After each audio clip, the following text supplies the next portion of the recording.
The ship came down from the sky on a cold morning in December. It was not like the ships humans had built.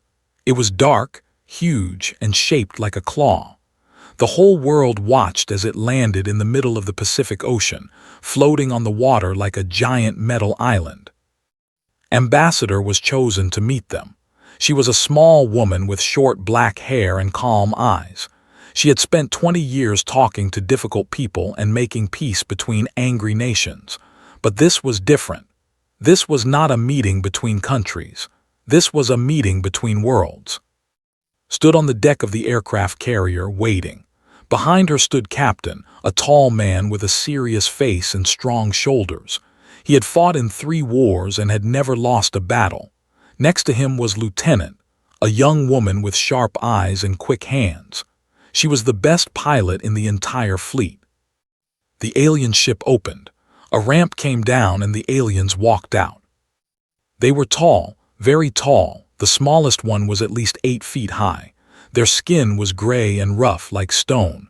Their arms were long and ended in hands that had 4 fingers each, but it was their fingers that made heart beat faster. Each finger ended in a talon. The talons were black, curved, and sharp. They looked like they could cut through steel. The aliens wore no clothes, only metal bands around their arms and legs. Their eyes were yellow with black centers, and they looked at the humans the way a cat looks at mice. The leader of the aliens stepped forward. He was the biggest of them all, nearly 9 feet tall. His talons were longer than the others, and they clicked against the metal deck as he walked. He stopped in front of and looked down at her. Did not step back. She did not show fear. She had faced angry generals and cruel dictators. She would not be scared by a tall alien with sharp nails. "I am Ambassador," she said. Her voice was steady. "I speak for the people of Earth. We welcome you to our world." The alien made a sound. It was something between a growl and a laugh. Then he spoke. His voice was deep and rough, like rocks grinding together. "I am," he said. "I am the voice of the Empire. We have traveled far to find your world. We have watched you for many cycles. We know much about your kind." Nodded. "Then you know we come in peace. We wish to learn from you and share our knowledge with you." Made that strange sound again. This time was sure it was a laugh, but it was not a friendly laugh. It was the laugh of someone who thinks they are better than you. "Share knowledge," said. "What knowledge could your kind possibly have that would interest the?" Kept her face calm. "We have much to offer. Science, art, music, medicine. We have built great cities and crossed our own solar system. We are ready to join the galactic community." Looked at his companions. They made sounds that might have been laughter, then turned back too. He bent down until his face was close to hers. His yellow eyes studied her like she was an insect. "You are soft," said. "Your skin is thin, your bones are weak." He reached out one of his huge hands and held it next to his hand. His talons gleamed in the sunlight. "And you have no talons." He said the last words like they were the worst insult possible. Like having no talons made humans worthless. "Your species lacks talons," continued. "In the galaxy, survival belongs to the strong. They have ruled 1,000 worlds because we are built to fight. Our talons can cut through metal. Our skin can stop bullets. We are predators. We were born to conquer." He pulled back his hand and stood tall again. "But you are prey. You have no natural weapons, no armor, no strength. How did you even survive on your own world? How did you not get eaten by your own animals?" Captain stepped forward. His hand moved toward his gun but raised her hand to stop him. She was not done talking yet. "You are right," said. "We have no talons. We are not as strong as you. Our skin is soft and our bones break easily." Nodded, looking pleased that she agreed with him. "But you are wrong about one thing," continued. "We are not prey. We have never been prey." Tilted his head. "No, then what are you?" Smiled. It was a small smile, but there was something in it that made his eyes narrow. "We are the species that learned to make fire," said. "We are the species that tamed wolves and made them our friends. We are the species that killed mammoths with sticks and stones. We did not survive because we were strong. We survived because we were smart. Made a dismissive sound. Smart. Intelligence is useful for building things, but in the end, strength decides who lives and who dies. When a predator attacks, all your intelligence means nothing. Does it? Asked. Lieutenant stepped forward. She was holding a small tablet. She touched the screen and a hologram appeared in the air. It showed Earth's history. Cave paintings of humans hunting, ancient armies marching, castles and cannons, tanks and planes, rockets and satellites. This is our history, said. We started with nothing.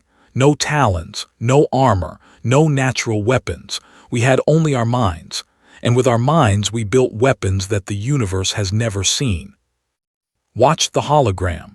His yellow eyes followed the images of war machines, nuclear explosions, and spacecraft. His talons clicked against each other, a sign of uncertainty. Interesting pictures, said finally. But pictures prove nothing. The do not judge by images, we judge by action, by strength, by combat. Combat? Asked.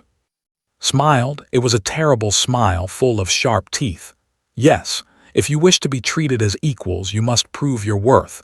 You must face us in trial by combat. If you win, we will consider a treaty. If you lose, he let the words hang in the air. If you lose, your world will belong to us. Felt her heart grow cold. Behind her, she heard and shift. She knew what they were thinking. They were thinking about their families, their homes, everything that would be lost if they failed. But did not show fear. She looked up with steady eyes. We accept, she said. Smile grew wider. He thought he had already won. He thought these soft, weak humans would be easy to defeat. He had no idea what was coming.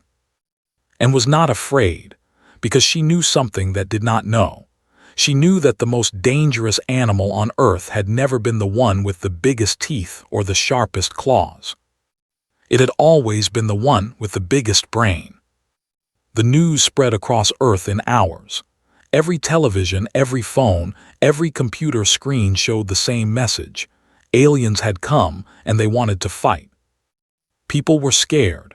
They prayed in churches, temples, and mosques. They held their children close and wondered if tomorrow would come. The militaries of every nation went on high alert. Generals who had been enemies for decades now sat together in the same room, trying to make a plan. But the aliens had given them only 3 days. 3 days to choose their champion. 3 days to prepare for a fight that would decide the fate of the whole world. In a secret bunker under the mountains of Korea, Ambassador sat at a long table. With her were Captain, Lieutenant, and the leaders of the world's most powerful nations. They had been arguing for hours. We should use nuclear weapons, said one general, a big man with a red face. 1 bomb and we end this. And start a war we cannot win, said another voice. We do not know how many ships they have. We do not know their full strength. If we attack first, they might destroy us all. Then what do you suggest? The first general asked. That we fight them with swords, with our bare hands. They have talons that can cut through steel. The room fell silent. Everyone knew he was right. They were built for war. Their bodies were weapons. How could humans compete against that? Listen to them argue. She watched their faces, saw their fear and confusion. These were the most powerful people on Earth, and they had no idea what to do. Finally she spoke, "May I say something?" The room turned to look at her. She was the smallest person there, but her voice carried weight. They think we are weak because we have no natural weapons, said. They think their talons make them strong, but they have made a mistake. They have confused the weapon with the warrior. What do you mean? Asked one of the leaders. Stood up, she walked to a screen on the wall and touched it. An image appeared. It was a picture of a wolf running across snow. The wolf has sharp teeth and strong legs, said. It is a perfect predator. For millions of years, wolves ruled the forests. She touched the screen again. Now the image showed a dog sitting next to a human child. But we took the wolf and made it our friend. We did not fight it with teeth. We fought it with food, patience, and time. Now the wolf's children guard our homes and love our families. She touched the screen again. A mammoth appeared, huge and covered in hair. The mammoth was bigger than any animal alive today. It could crush a human with one step. But we hunted it to extinction, not with strength, with planning, with traps, with fire, with tools. The room was quiet now. Everyone was listening. They have talons, continued. But talons are just tools that grew on their bodies. We do not grow our tools, we build them. And we build them better than nature ever could. Captain stood up. He had been quiet until now, but his eyes were bright with understanding. The ambassador is right, he said. They want a fight because they think fighting is what they do best, but fighting is also what humans do best. We have been fighting since the beginning of our history. We have fought animals, nature, each other, and ourselves. We have turned war into a science. We have turned killing into an art. But they are stronger than us, someone said, faster, tougher. So were the bears, replied. So were the tigers, so were all the animals that used to hunt us. Where are they now? In zoos, behind glass, because we learned how to win without being strong. Lieutenant stood up too. She pulled out her tablet and showed new images. Guns, tanks, fighter jets, missiles, drones. We invented these, she said, because we needed them, because we were born weak and had to become strong. They never needed to invent weapons because their bodies were already weapons. But that means they never learned what we learned. They never had to evolve the way we did. Nodded, that is their weakness. They rely on what they were born with. We rely on what we create, and there is no limit to what we can create. The room was different now. The fear was still there, but there was something else too. Hope, pride, a memory of what humans had done before and a belief that they could do it again. So what is the plan? Asked one of the leaders. What do we do in this trial by combat? Sat back down. First, we need to understand the rules. The said trial by combat, but they did not say how, they did not say where, they did not say what weapons were allowed. You think they will let us use guns? Asked. I think they expect us to fight like they do, said. Body against body, claw against claw. They think that is the only real way to fight. But the rules were not clear, and in war, unclear rules are opportunities. She looked around the table. Here is what I propose. We send our champion to fight, but we do not send them alone. We send them with everything humanity has created. We show what it really means to face a human in combat. Who will be the champion? Someone asked. Looked at Captain. He looked back at her with steady eyes. He knew what she was going to say. He had known since the moment the aliens landed. I will go, said. Are you sure? Asked. This could mean your death. Smiled. It was a small smile, calm and confident. I have been ready to die for my people my whole life, but I do not plan to die tomorrow. I plan to show these aliens something they have never seen before. Stepped forward. I am going with him. He needs a pilot and I am the best. Nodded. She felt proud of these two, proud of their courage, proud of their faith in humanity. Then it is decided, said. In 3 days we meet and we show them what happens when you challenge the human race. The meeting ended. The leaders left to prepare their armies and stayed behind. There was much work to do. That night stood on the roof of the bunker and looked up at the stars. Somewhere out there they were waiting. They were sharpening their talons, certain that they would win. They did not know that humans had spent 10,000 years turning weakness into strength. They did not know that every tool, every weapon, every machine that humans had ever built was a talon made of metal and fire and the will to survive. They were about to learn a lesson that every predator on Earth had learned before them. Humans were not prey. Humans were the hunters who hunted the hunters. And they never stopped fighting until they won. The day of the trial came with a red sunrise. The sky was painted in colors of blood and fire, as if the earth itself knew what was about to happen. The meeting place was a small island in the middle of the ocean. They had chosen it. They said it was neutral ground, far from both their ship and human cities, but knew the real reason. They wanted to make sure their victory would be seen by the whole world. Drones flew above the island, sending images to every screen on Earth. Satellites watched from space. Ships from 20 nations floated in a circle around the island, their crews silent and afraid. Captain stood on the beach. He wore his uniform clean and pressed. His boots were polished. His medals shone in the early light. He looked like he was going to a ceremony, not a fight. Behind him stood Lieutenant and a team of 50 soldiers. They carried cases of equipment and stood in perfect lines. They did not speak. They did not move. They waited. On the other side of the island, the ship opened. Walked out first, followed by 6 of his warriors. They were even bigger than before, their bodies covered in marks of war. Their talons had been sharpened until they gleamed like mirrors. Walked across the beach until he stood 20 feet from. He looked at the human captain with his yellow eyes. Then he looked at the soldiers behind him. Then he laughed. "This is your champion," asked. "This small creature and these others, do they hope to win by dying in large numbers?" Did not answer. He just watched with calm eyes. "I expected more from you," continued. "I thought you would at least send your biggest warrior, your strongest fighter. Instead, you send this little thing." "Size is not everything," said. His voice was quiet but clear. "Surely you know this. Surely in all your travels across the stars, you have learned that small things can be dangerous." Made a dismissive sound.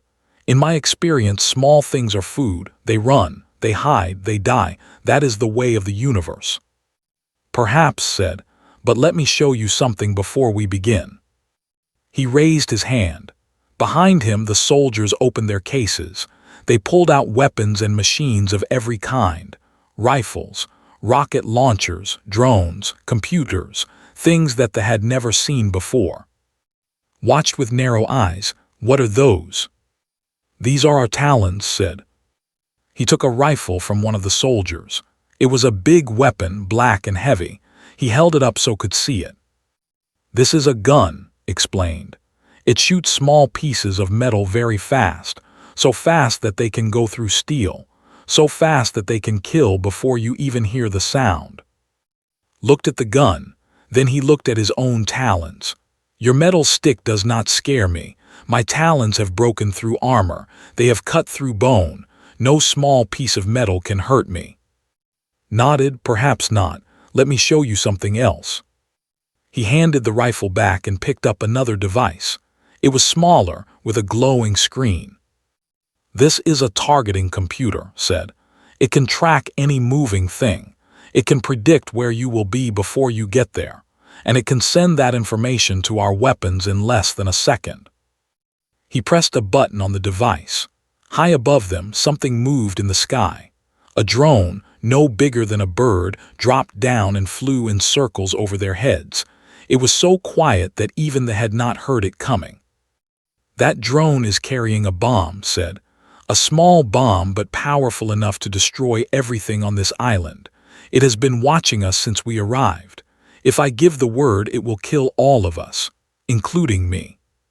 His eyes followed the drone. For the first time, he looked uncertain. "You would kill yourself," asked, "to defeat us?"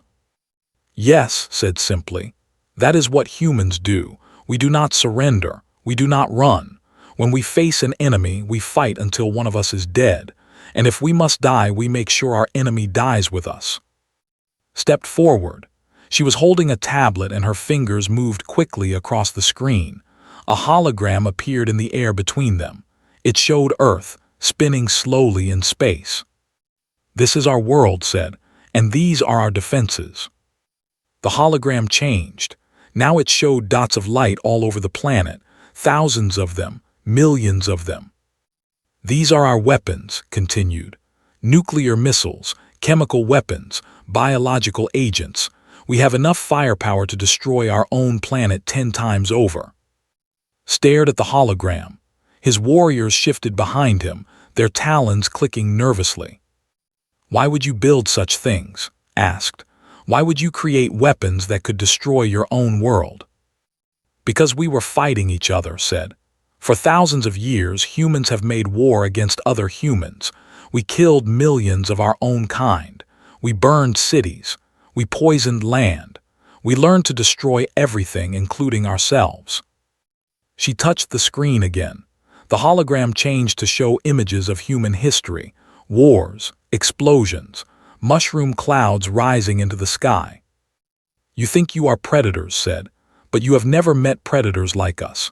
We do not just kill to survive. We kill because we can. We kill because we want to. We kill for ideas, for flags, for gods that may not even exist. We are the most dangerous animals in our entire solar system, and now we have reached the stars." Was silent. His yellow eyes moved from the hologram to and back again. He was thinking, calculating. For the first time since he had arrived on Earth, he was not sure of victory. "You are trying to scare me," said finally. "But do not feel fear. We are warriors. We have conquered 1,000 worlds." "Then you know what war really is," said. "You know that the winner is not always the strongest. Sometimes the winner is the one who is willing to lose the most." He stepped forward until he was close enough to touch. He had to look up to meet the alien's eyes, but his voice did not shake. "We have no talents," said. "We have no armor. We are small and soft and weak, but we invented fire. We invented the wheel. We invented the sword, the gun, the bomb, and the rocket. We invented ways to kill that you have never dreamed of, and we will keep inventing until there is nothing left that can threaten us." He smiled. It was a cold smile, full of ancient memories and future promises. "You asked how we survived without talents," said. "The answer is simple. We invented better ones. Now shall we begin the trial, or would you like to talk about peace instead?" The wind blew across the island. The waves crashed against the shore. The whole world held its breath, waiting to see what they would do. Looked at his talons. They had always been enough. For all his life, for all of history, talons had been enough. They were the mark of a predator, the sign of strength. But now, looking at these small, soft creatures with their strange machines and cold smiles, was beginning to understand something. The humans were not weak. They were something far more dangerous. They were evolution without limits. And they were just getting started. Did not answer right away. He stood on the beach, his talons opening and closing, his yellow eyes full of thoughts that no human could read. Behind him, his warriors whispered to each other in their rough language. Finally spoke. "You speak of weapons, you show me pictures, but pictures are not proof.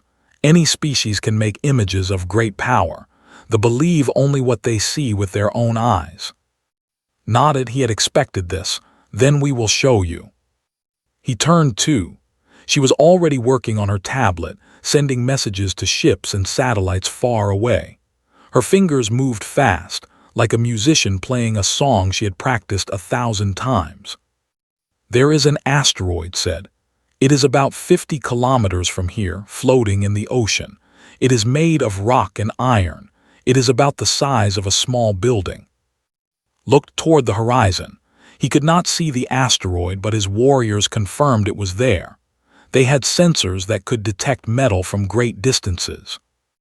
"We will destroy it," said. "Not with bombs, not with missiles, with something else." She pressed a button on her tablet. "Watch." For a moment, nothing happened. The wind continued to blow. The waves continued to crash, started to make a sound that might have been a laugh. Then the sky turned white. A beam of light came down from above. It was not like lightning. It was not like fire. It was something beyond both, a line of pure energy that connected the heavens to the sea. It lasted for only 2 seconds, but those 2 seconds changed everything. The asteroid vanished. Where it had been, there was only steam and boiling water. The ocean around it rose up in a giant wave, then fell back down. The sound came a moment later, a deep boom that shook the island and made the warriors step back. did not move. His eyes were wide, staring at the empty spot where the asteroid had been. "What was that?" he asked. His voice was different now. The confidence was gone. "We call it an orbital strike," said. "There is a satellite in space, very high above us. It collects energy from the sun and focuses it into a beam. That beam can hit any target on Earth within seconds, and we have many such satellites." She showed him the tablet. On the screen was a map of Earth covered with dots. Each dot was a weapon. Each weapon was pointed at the sky, ready to fire. "We built these to protect ourselves from each other," explained. "We were so afraid of other humans that we created weapons that could destroy cities in moments. We never stopped building them. We never stopped making them stronger." Stepped forward. "Now let me show you something else." He signaled to his soldiers. They moved quickly, setting up equipment on the beach. Within minutes, they had built something that looked like a small platform with a screen. "This is a simulation," said.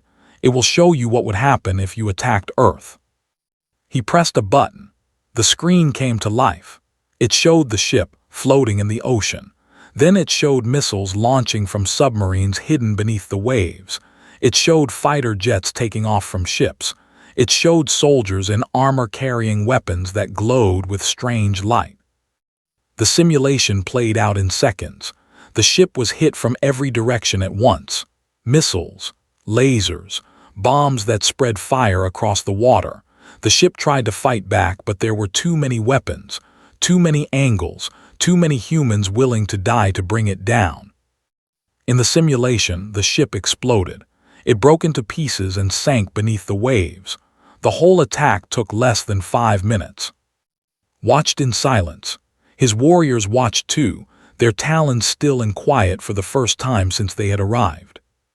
"This is not real," said, but his voice was weak, uncertain. "No," agreed. "It is a simulation, a prediction, but our predictions are very accurate. We have been making war for 10,000 years. We know how to win." He walked closer to. This time, the alien did not look down at him with contempt. He looked at him with something new, something that might have been respect. "Let me tell you about humans," said. "We are born weak. We cannot run fast. We cannot see well in the dark. We cannot hear sounds that other animals hear. We have no natural weapons at all." He paused. "But we have minds, and with our minds we changed everything. We learned to make fire and we were no longer cold. We learned to make clothes and we were no longer naked. We learned to make weapons and we were no longer prey." Pointed at the empty ocean where the asteroid had been. "That asteroid was bigger than your warriors. It was harder than their armor. It was floating in the middle of the ocean, 50 kilometers away, and we destroyed it in 2 seconds without moving from this spot." He turned back to, "Now imagine what we would do to your ship, to your fleet, to your empire. We have weapons you have never seen. We have weapons we have not even built yet. And we will keep building them forever because that is what humans do. We create, we improve, we overcome." One of his warriors stepped forward. He was young, his talons still bright and new. "This is not possible," he said. "We have conquered 1,000 worlds. No species has ever stood against us. These creatures are lying, they are trying to trick us." Raised his hand, and the young warrior fell silent. "I have lived for many cycles," said slowly. "I have seen many species. Some were strong, some were fast, some were clever, but I have never seen a species like this." He looked at his talons again. They were sharp, they were deadly.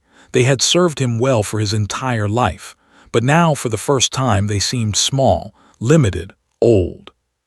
"To grow our weapons on our bodies," said. "We are born with everything we need. We never had to invent anything because we never needed to." He looked at, "But you were born with nothing, and so you had to create everything." Nodded. "Necessity is the mother of invention. That is an old human saying. It means that we only create when we must, and because we must create to survive, we never stop creating." Was quiet for a long time. The wind blew. The sun rose higher. The whole world waited. finally spoke. "I came here to conquer your world. I came here to take your resources and make your people serve the Empire. I thought it would be easy. I thought you were weak." He made a sound that might have been a sigh. "I was wrong." He looked at his warriors. They were still ready to fight. Their talons were still sharp, but they had seen what had seen. They knew what he knew. "There will be no trial by combat," said. "Not today, not ever. Do not fight wars we cannot win." Felt his heart beat faster. He kept his face calm, but inside he was filled with relief. They had done it. They had convinced them to back down without firing a single shot. But was not finished. "However," continued, "they also do not leave without gaining something. We have come too far to return with nothing." Relief turned to caution. "What do you want?" Smiled. It was not the cruel smile from before. It was something different, something almost friendly. "I want to learn," said. "I want to understand how you do what you do, how you create, how you improve, how you turn weakness into strength." He extended his hand. His talons were retracted, hidden inside his fingers. It was a gesture of peace. "I want to be your ally." The words hung in the air like a promise. Captain stared at its extended hand, at the hidden talons, at the gesture that no one had expected. Behind him, and the soldiers were frozen in surprise. Around the island, the ships of 20 nations fell silent. For a long moment, no one moved. Then Ambassador stepped forward. She had been watching from a transport ship nearby, listening through a radio in her ear. Now she walked across the beach, her small feet leaving prints in the sand, her calm eyes fixed on. "You want to be our ally," she said. It was not a question. Turned to look at her. He had to bend down to meet her eyes, but he did it without the contempt he had shown before. Now there was something else in his yellow eyes: curiosity, interest, perhaps even admiration. "Yes," said. "They have ruled our part of the galaxy for thousands of cycles. We have conquered because we were the strongest. But strength alone does not last forever. Empires rise and fall. What is strong today becomes weak tomorrow." He looked at his hand, at the place where his talons hid beneath his skin. "We have been the same for too long. We have not changed, not evolved, not improved. We did not need to. Our talons were enough." He looked back but you are always changing, always growing, always becoming something new. In a few thousand years, you went from throwing rocks to building machines that can destroy asteroids from space. In another few thousand years, what will you become? The thought is impressive. Nodded slowly. "So you want to learn from us, to change like we change?" "Yes," said. "And in return, we will share what we know. They have traveled to stars you have never seen. We know secrets of the universe that your science has not yet discovered. Together, we could become something greater than either of us alone." He looked back at her. They had known each other for many years, and they did not need words to communicate. A single glance was enough. Nodded. Turned back to, "We accept your offer of alliance, but there must be conditions." "Name them," said. "First, Earth remains free. No ships enter our solar system without permission. No soldiers walk on our world without invitation. We are your allies, not your subjects." Nodded, agreed. "Second, you share your technology with us, all of it, not just the parts you think are safe. We are not children who need to be protected from dangerous knowledge. We are your equals." This time, hesitated. His warriors shifted behind him, making sounds of disagreement. Sharing all their technology meant giving away advantages they had held for thousands of years. But raised his hand and his warriors fell silent. "Agreed," he said. "But we ask the same from you. We want to understand how you create, how you innovate, how you turn ideas into reality." Smiled. "That is fair." "Third," she continued, "you tell others about us. You tell the other species in the galaxy that Earth is not to be touched, that humans are not prey, that any attack on our world will be met with weapons they cannot imagine." Made a sound that might have been a laugh.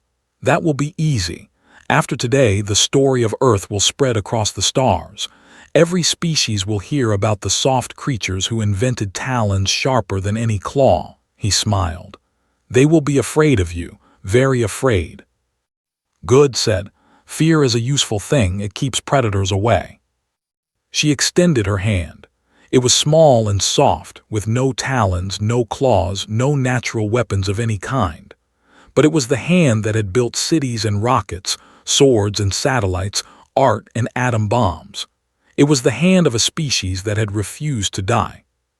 Took her hand in his. His grip was gentle, careful not to hurt her. His hidden talons stayed hidden. "I think," said, "that the universe is about to change." "It always does," replied. "That is the one constant, change, and humans are very good at change." The handshake lasted only a few seconds, but it meant everything. It was the moment when Earth joined the galactic community, the moment when humanity stopped being alone in the universe, the moment when a new chapter of history began. That night there was celebration across the world. People danced in the streets. They cried and laughed and held each other. They had been so afraid, and now they were free. Not just free from the threat of conquest, but free to explore, to learn, to grow. On the island and sat on the beach and watched the stars. The ship was still floating nearby, but it no longer seemed threatening. It seemed like what it was, the first of many bridges between worlds. "Do you think we did the right thing?" asked, "making an alliance with them?" Thought about the question. He thought about all the wars humanity had fought, all the enemies who had become friends, all the hatred that had turned into understanding. "I think," he said slowly, "that the right thing is never clear. We make choices and hope they lead somewhere good. Today we chose peace instead of war. We chose cooperation instead of destruction. That feels right to me." Nodded. "And if it turns out we were wrong, if they betray us someday?" Smiled. It was the same cold smile he had shown earlier, full of ancient memories and future promises. "Then we will do what we always do. We will survive. We will fight. We will win." He picked up a handful of sand and let it fall through his fingers. "Was right about one thing. We are always changing, always improving. Today we made friends with the... Tomorrow we might make friends with other species, or we might make enemies. Either way, we will be ready." He looked up at the stars. Somewhere out there were worlds he had never seen, species he had never met, challenges he could not imagine. But he was not afraid. He was excited. "We started with nothing," said. "No claws, no armor, no natural weapons, just our minds and our hands. And look what we built. Look what we became, see it now. The whole galaxy will see it soon." Leaned back on the sand and closed her eyes. "What do you think we will become? In 1,000 years? In 10,000? Did not answer right away. He watched the stars and thought about the future.